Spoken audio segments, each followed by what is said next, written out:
தமிழுலகு வலைக்காட்சி நேயர்கள் அனைவருக்கும் என் அன்பான வணக்கங்கள்.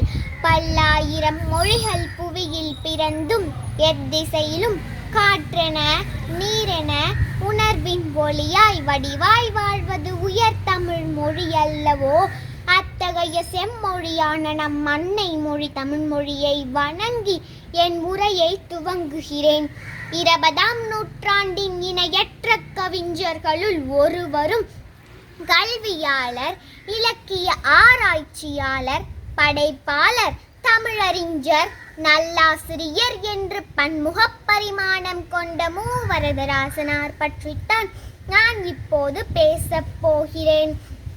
1912ஆம் ஆண்டு ஏப்ரல் 25ஆம் தேதி திருப்பத்தூரில் உள்ள பேலம் என்னும் சிற்றூரில் திரு முனுசாமி திருமதி அம்மா கண்ணு தம்பதியருக்கு பொற்சிலை போன்றதொரு குழந்தை பிறந்தது. தமிழ் இலக்கிய உலகையே ஆள பிறந்த அக்குழந்தைக்கு திருவேங்கடம் என்று பெயர் சூட்டப்பட்டது. ஆனால் வரதராசன் என்னும் அவரது தாத்தா பெயரே அக்குழந்தைக்கு நிலைத்துவிட்டது. இன்றும் தமிழ் இலக்கிய உலகமே அவரை மூவா என்று அறிந்திருக்கிறது என்றால் அது மிகையாகாது. துவக்க கல்வியை வேலத்தில் நிறைவு செய்த மூவா தன் உயர்நிலை கல்வியை திருப்பத்தூரில் பயின்றார். பிறகு படிப்பை முடித்த பின் சில காலம் திருப்பத்தூரில் உள்ள தாலுகா அலுவலகத்தில் எழுத்தாளராக பணியாற்றினார். உடல்நிலை குறைவு ஏற்படவே அப்பணியில் இருந்து விலகி ஓய்வுக்காக தன் கிராமத்திற்கே சென்றார். தமிழ் மீது தீராத தாகம் கொண்ட மூவா அங்கு முருகைய முதலியார் என்பவரிடம் தமிழ் பயின்று 1935இல் வித்வான் தேர்வு எழுதி மாநிலத்திலேயே முதல் மாணவராக தேர்ச்சி பெற்றார். அது மட்டுமா, பின்னாளில் அவர் BOL பட்டத்தையும் பெற்றார். மேலும் சென்னை பல்கலைக்கழகத்தின் மூலம் சங்க இலக்கியத்தின் இயற்கை என்னும் தலைப்பில் ஆராய்ச்சி செய்து முதலில் தமிழில் முனைவர் பட்டம் பெற்ற பெருமையும் இவரையே சாரும். கற்றோருக்கு சென்ற இடமெல்லாம் சிறப்பு என்பர். ஆம், நம்மூவா அவர்கள் கால் பதித்த தலங்கள் ஏராளம். அவற்றுள் சிலவற்றை இப்பொழுது காண்போமா? சாகித்ய அகாடமி, பாரதிய ஞானபீடம், தேசிய புத்தக குழு, நாட்டுப்புற பாடல்களும் நடனங்களும் பற்றிய குழு, தமிழ்நாடு அரசு பணியாளர்கள் தேர்வு குழு, ஆட்சி மொழி குழு, தமிழ் கலை மன்றம், தமிழிசை சங்கம், உலக தமிழ் ஆராய்ச்சி நிறுவனம் போன்றவற்றில் அங்கம் வகித்தார்.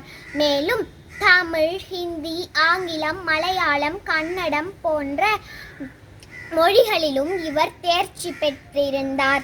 மாணவர்கள் நல்வுலகம் போற்றும் நல்லாசிரியராக திகழ்ந்தவர் மூவா அவர்கள். இவர் சென்னை பல்கலைக்கழகத்தில் துணை பேராசிரியராகவும் மதுரை பல்கலைக்கழக துணை வேந்தராகவும் பணியாற்றியுள்ளார்.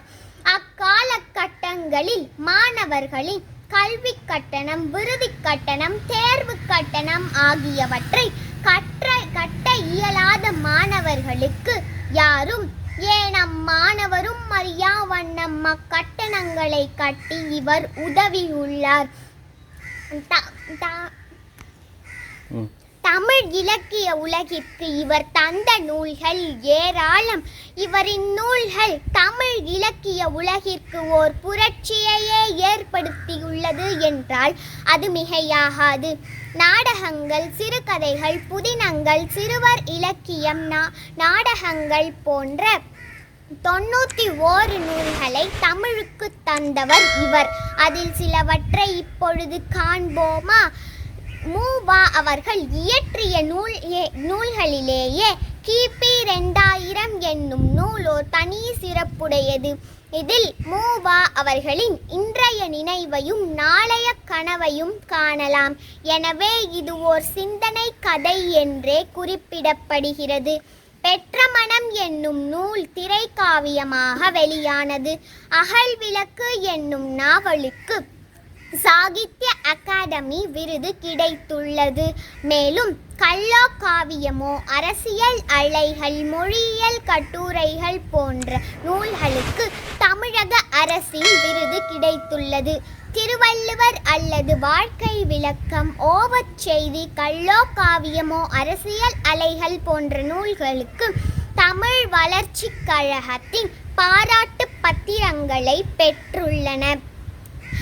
குறட்டை ஒலி என்னும் நூல் சிறுகதை மாணவர்களின் பாடப்புத்தகங்களிலும் இடம்பெற்றுள்ளனர்.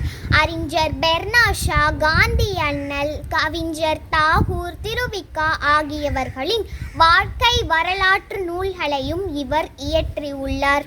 இதுபோன்று தமிழுக்காக சிறிய பணியாற்றிய மூவா அவர்களை 1974 ஆண்டு அக்டோபர் 10 காலம் கடத்தி சென்றது.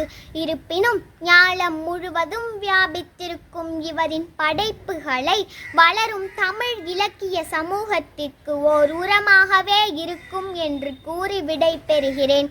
இது போன்ற காணொளிகளை தொடர்ந்து காண தமிழுலகு வலைக்காட்சியை லைக் செய்து, சப்ஸ்கிரைப் செய்து தொடர்ந்து ஆதரவு தாருங்கள். இணைந்திருங்கள்.